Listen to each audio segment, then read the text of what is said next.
As we enter 2023, it's an exciting time for fans of manhwa, with an ever-growing selection of titles to choose from. Whether you're a longtime fan or a newcomer to the world of manhwa, there's plenty of series out there to explore. In this video, we'll be taking a look at some of the manhwa you should check out in 2023. Most of these started back at the end of 2022, but are only now picking up steam. From fantasy adventures to kingdom building, there's something for everyone in the world of manhwa. So sit back, relax, and get ready to discover some of the most captivating manhwas out there. If this video helps you out or if you simply want help, leave a like and don't forget to subscribe if you're a fan of anime, manga, or manhwa content. Without further delay, let's get into the top 10.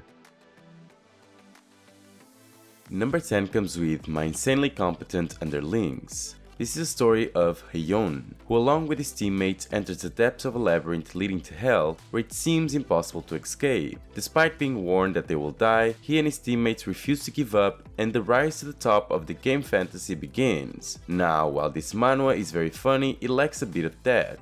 Don't get me wrong, the story leaves you wondering what's going to happen next, but I feel like, at least for now, it's a bit more focused on the comedy. If you're looking for something a bit more serious, this may not be the story for you, but the truth is, I'm still expecting great things from this work, and seeing where it leads. Hopefully it doesn't disappoint me.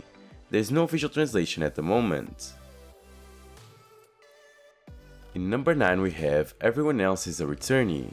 A man who has always been left out and excluded from social groups. When Earth is threatened by a dangerous enemy, the main character is left behind while everyone else flees to other planets to learn how to use mana. He gets stuck there for thousands of years, until a certain day when everyone else returns. This is an excellent story with good pacing and a well-written plot. The world building is intriguing, and the concept of being left behind on Earth adds a unique twist to the usual isekai reincarnation trope. The art is well done, with clean lines and good character designs. The action scenes are very impressive, with dynamic movements and a great use of panels to convey movement. With all of that said, this is one of my favorite stories that have come out in recent times. There are no bad points so far, and I'm really enjoying where it's going. If you feel like this might be for you, give it a chance.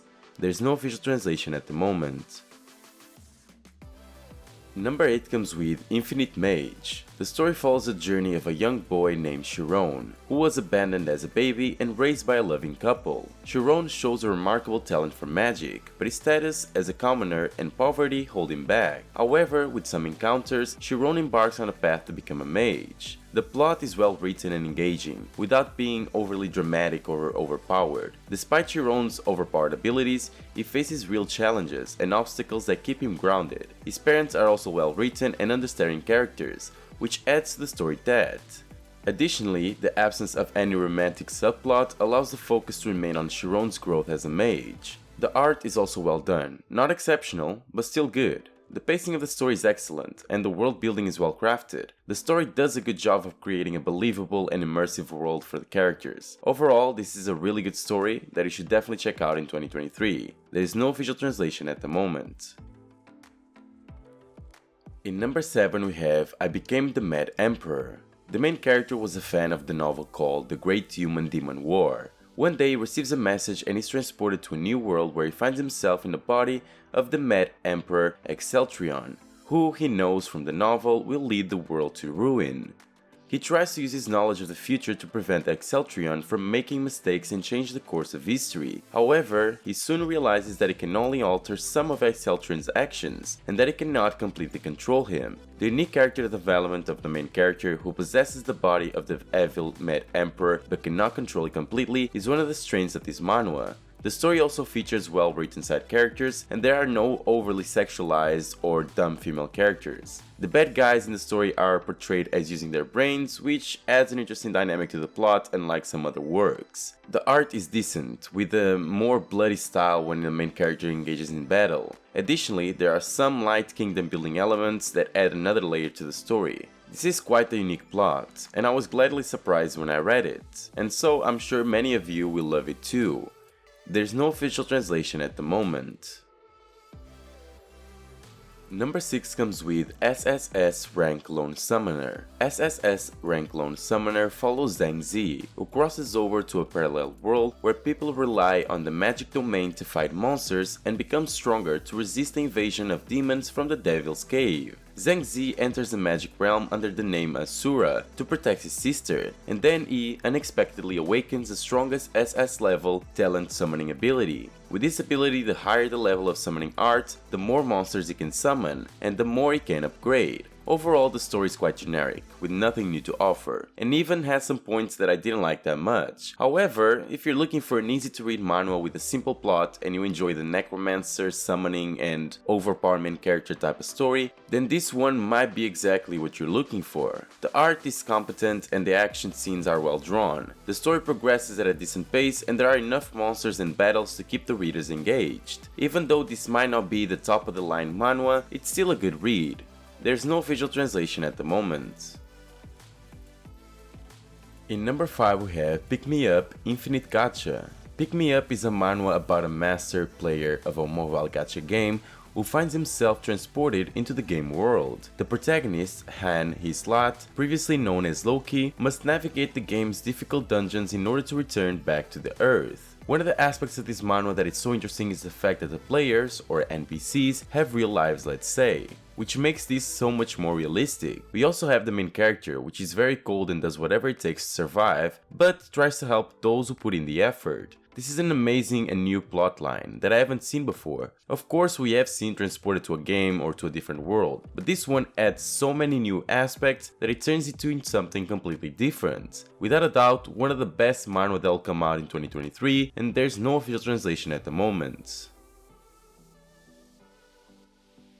Number 4 comes with Poison Eating Healer. The protagonist is terminally healed due to various poisons. However, he is determined to become the strongest hunter in a world overrun by dungeons and monsters. The manhwa starts off with a promising premises, but its execution leaves a lot to be desired. The main character quickly becomes overpowered with the acquisition of powerful gear early on in the story. Unfortunately, this newfound strength leads to arrogance, which is a major drawback in his character development. Additionally, he has a S-ranked healing ability, which makes him nearly indestructible, further detracting from the tension and excitement in battles. Now, you might be asking, how can you recommend this if it's not that good? Well, I've read a bit of the novel, at least what I could find translated, and the truth is, this work has potential. But for some reason the adaptation is not on par with it and has a lot of stupidity. Now, what I'm hoping for is that with more chapters coming out, they get back to what's really important and really focus on the characters. If not, you can just ignore this recommendation.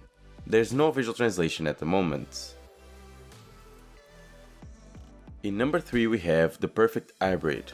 The Perfect Hybrid is a manhwa that takes a unique approach to the typical shonen genre. The plot follows the protagonist, who is a hybrid between a shapeshifter and an immortal, and he sets out to become a soldier in order to defend the world against invaders coming through portals. The story is well written with a good balance of humor and action, making it both entertaining and engaging. The protagonist is a refreshing change from the typical overpowered shonen protagonist, as he is more relatable and human in his motivations and struggles. The supporting cast, especially the protagonist's parents, are also well developed and add depth to the story. The art is good, although not exceptional, with well choreographed action scenes and detailed character designs. The story is just starting to pick up, but it already shows promising of becoming a standout title in the genre. For fans of shonen manhwa and those looking for something different, this is definitely worth checking out.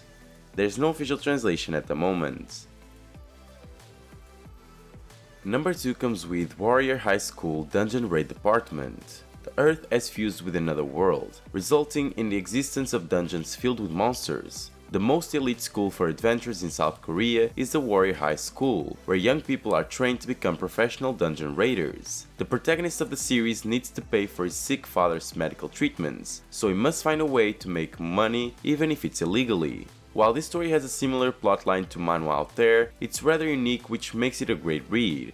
The storyline is well written with a good balance of suspense and humor. The art in the manhwa is also high quality, with exceptional depictions of the fights and movements of the characters. The main character's choice of weapon, which is different from the typical sword, is also a refreshing change. Even though there might not be loads of chapters released so far, I feel like if this manhwa keeps going in the right direction, there's a huge potential for it to become a masterpiece in 2023, so definitely keep an eye out for it.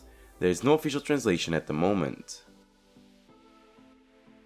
And in number 1 we have Astral Pet Store. Astral Pet Store is a manhwa set in a world where astral pets reign supreme and their power determines the outcome of battles. The series introduces a mysterious pet shop that offers a fast and efficient way to train pets to become powerful beasts. The shopkeeper, Su Ping, trains the pets to become exceptional overlords, and the shop's pets possess incredible skills. While Astral Pet Store may not be the best pet and monster taming manhwa out there, it still has its own unique elements and a storyline that can be enjoyable for fans of the genre. The ranking system for pets can be confusing at first, but you will gradually understand it after reading a few more chapters. There might be some translation issues depending on where you read it, and I know how frustrating that can be, but they do not detract from the overall enjoyment of the series, and it does get better in later chapters. Overall, I would recommend this manhwa to those who like pet and monster taming growth type of stories. There's no official translation at the moment.